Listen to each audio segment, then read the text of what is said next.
rồi là mồi dừng chia nó dừng chập làm chặt khoảng chỗ này.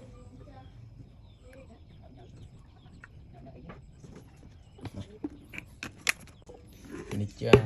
sạch ngon mà dương mấy người lặt mình bật đi hả cho nó lạnh cái đây sạch chua mấy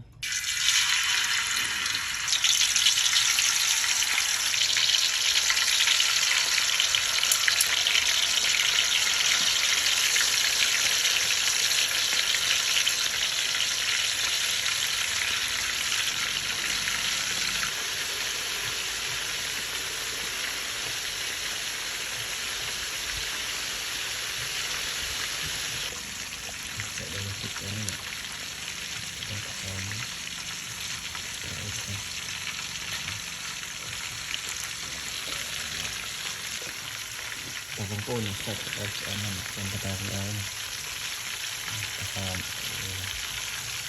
cái này em sẽ đặt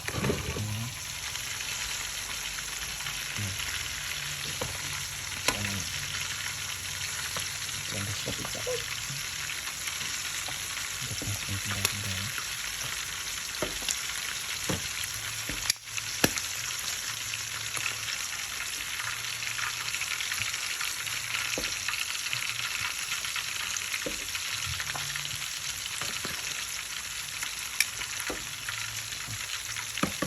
lên con xuống của không nó này tao nên xây dựng đang chân ó hay nè tịt mũi bị chẳng hại tao cả chạy lại nói này